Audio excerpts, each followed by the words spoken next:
ಮಹಾರಾಜ ಈ ಒಂದು ಸಿನಿಮಾ ಈಗ ತಾನೇ ನೋಡ್ಕೊಂಬಂದೆ. ಇದು ವಿಜಯ್ ಸೇತುಪತಿ ಅವರ 50ನೇ ಸಿನಿಮಾ. ಈ ಒಂದು ಸಿನಿಮಾನ ಡೈರೆಕ್ಟ್ ಮಾಡಿರೋದು ನಿತಿನ್ ಸ್ವಾಮಿನಾಥನ್ ಅವರು. ಇವರು ಕುರು ಬೊಮ್ಮಾಯಿ ಅನ್ನೋ ಸಿನಿಮಾನ ಡೈರೆಕ್ಟ್ ಮಾಡಿದ್ರು ಮೊದಲು.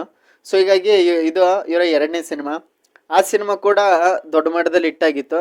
ಸೊ ಈ ಸಿನಿಮಾ ಹೇಗಿದೆ ಅಂತ ತಿಳಿಸ್ತೀನಿ. ಮೊದಲನೇದಾಗಿ ಒಂದು ಸಿನಿಮಾದಲ್ಲಿ ಮೇನ್ ಕ್ಯಾಸ್ಟ್ ಆಗಿ ವಿಜಯ್ ಸೇತುಪತಿ ಅವರು ಆ್ಯಕ್ಟಿಂಗ್ನ ಮಾಡಿದ್ದಾರೆ. ಅವ್ರ ಹೆಸರು ಈ ಸಿನಿಮಾದಲ್ಲಿ ಮಹಾರಾಜ್ ಅಂತ. ಅಂದರೆ ಅವರು ಅವ್ರ ಪಾಡಿಗೆ ಅವರು ಸಲೂನ್ ಶಾಪ್ ಇಟ್ಕೊಂಡು ಕೆಲಸ ಮಾಡಿಕೊಂಡು ಅವ್ರ ಪಾಡಿಗೆ ಇರ್ತಾರೆ. ಒಂದು ದಿನ ಅವ್ರ ಮನೆ ಕಳ್ತನ ಆಗುತ್ತೆ.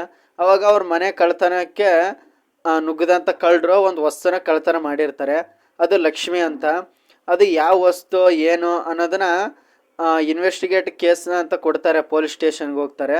ಸೊ ಹೀಗಾಗಿ ಅದು ಏನು, ಯಾಕೆ ಕಳ್ತನ ಆಯಿತು, ಅದರಲ್ಲಿ ಏನಿದೆ ಅನ್ನೋದನ್ನ ನೀವು ಸಿನಿಮಾದಲ್ಲೇ ನೋಡಿ ತಿಳ್ಕೊಬೇಕು. ಯಾಕಂದರೆ ಹೇಳಿದ್ರೆ ಸ್ಪಾಯ್ಲರ್ ಆಗುತ್ತೆ. ಸೊ ಹೀಗಾಗಿ ಅದು ಒಂದು ಲಕ್ಷ್ಮಿ ಅನ್ನೋ ಒಂದು ವಸ್ತು ಮೇಲೇ ಒಂದು ಸಿನಿಮಾ ಸಾಗುತ್ತೆ ಅಂತಲೇ ಹೇಳ್ಬೋದು.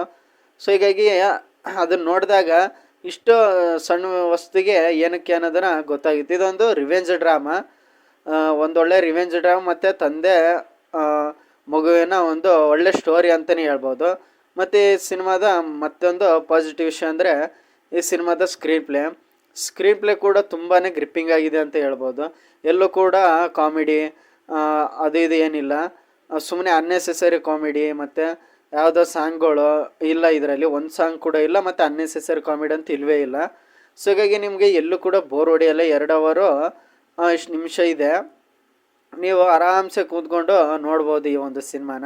ಮತ್ತು ಈ ಒಂದು ಸಿನಿಮಾದ ಇನ್ನೊಂದು ಪ್ಲಸ್ ಪಾಯಿಂಟ್ ಅಂದರೆ ವಿಜಯ್ ಸೇತುಪತಿ ಅವರ ಮತ್ತು ಅನುರಾಗ್ ಕಶ್ಯಪ್ ಅವರ ವಿಲನ್ ಕ್ಯಾರೆಕ್ಟರ್ ಆಗಿ ಆ್ಯಕ್ಟಿಂಗು. ಇವರಿಬ್ಬರ ನಡುವೆ ಜುಗಲ್ಬಂದಿನೇ ಒಂದು ಸಿನಿಮಾದ ಮೇನ್ ಹೈಲೈಟ್ ಅಂತಲೇ ಅನ್ಬೋದು. ಅಂದರೆ ಒಂದೊಳ್ಳೆ ಅನುರಾಗ್ ಕಶ್ಯಪ್ ಅವರು ಕೂಡ ತುಂಬ ಚೆನ್ನಾಗಿ ಅವರ ಕ್ಯಾರೆಕ್ಟರೈಸೇಷನ್ ಇದೆ. ಮತ್ತು ವಿಜಯ್ ಸೇತುಪತಿ ಅವರು ಕೂಡ ತುಂಬಾ ಚೆನ್ನಾಗಿದೆ. ಯಾಕೆಂದರೆ ಅವರ ಈ ಎಲ್ಲ ಹಳೆ ಸಿನಿಮಾಗಳಿಗಿಂತ ಇದು ತುಂಬ ಮುಂದೆ ನಿಲ್ಲುತ್ತೆ ಅಂತಲೇ ಹೇಳ್ಬೋದು.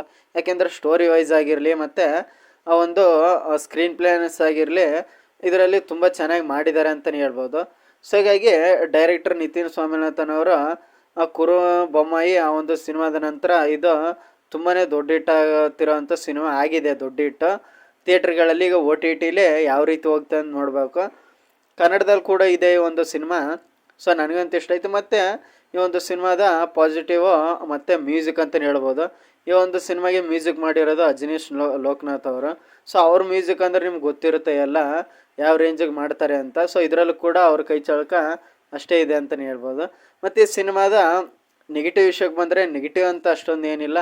ಆದರೆ ಲಾಸ್ಟ್ ಕ್ಲೈಮ್ಯಾಕ್ಸಲ್ಲಿ ಸ್ವಲ್ಪ ಕನ್ಫ್ಯೂಸ್ ಆಗುತ್ತೆ. ಸ್ವಲ್ಪ ಕ್ಲೀನಾಗಿ ನೋಡಿದಾಗ ಅದು ಏನು ಅಂತ ಒಂದು 2 ಸಾರಿ ನೋಡಿದಾಗ ಅರ್ಥ ಆಗುತ್ತೆ ಅಂತಲೇ ಹೇಳ್ಬೋದು. ಸ್ವಲ್ಪ ಎಲ್ಲೋ ಕನ್ಫ್ಯೂಸ್ ಆದಂಗೆ ಆಗೋ ಚಾನ್ಸಸ್ ಇರುತ್ತೆ. ನನಗೆ ಹಂಗಾಯಿತು, ನಿಮಗೆ ಗೊತ್ತಿಲ್ಲ. ಸೊ ಹೀಗಾಗಿ ನೆಗೆಟಿವ್ ಅಂತ ಈ ಒಂದು ಸಿನಿಮಾದಲ್ಲಿ ಏನೂ ಇಲ್ಲ ಅಂತಲೇ ಹೇಳ್ಬೋದು. ಯಾಕೆಂದರೆ ಸಿನಿಮಾ ಪೂರ್ತಿ ಟ್ವಿಸ್ಟ್ ಆ್ಯಂಡ್ ಟರ್ನ್ಸು ಮತ್ತು ಏನಾಗುತ್ತೆ ಏನಿಲ್ಲ ಅನ್ನೋ ಕ್ಯೂರಿಯಾಸಿಟಿನೇ ಬಿಲ್ಡ್ ಮಾಡ್ಕೊಳ್ತಾ ಕ್ಲೈಮ್ಯಾಕ್ಸಲ್ಲಿ ತುಂಬ ಬೇರೆ ರೇಂಜ್ಗೆ ತಲೆಗೆ ಹುಳ ಕೊಡೋವಂಥ ಮತ್ತು ತುಂಬಾ ಎಮೋಷ್ನಲ್ ಆಗುವಂಥ ಸಿನಿಮಾ ಅಂತಲೇ ಹೇಳ್ಬೋದು. ಕ್ಲೈಮ್ಯಾಕ್ಸಲ್ಲಿ ತುಂಬಾ ಎಮೋಷ್ನಲ್ ಇದೆ. ಸೊ ಇಷ್ಟ ಆಗಿತ್ತು ಈ ಒಂದು ಸಿನಿಮಾದ ರಿವ್ಯೂ. ಈ ಒಂದು ಸಿನಿಮಾ ನೆಟ್ಫ್ಲಿಕ್ಸಲ್ಲಿ ಕನ್ನಡ ಭಾಷೆಯಲ್ಲಿ ಅವೈಲೇಬಲ್ ಇದೆ. ನೋಡಿ, ಹಾಗೆ ಚಾನಲ್ ಸಬ್ಸ್ಕ್ರೈಬ್ ಮಾಡಿ. Thank you friends.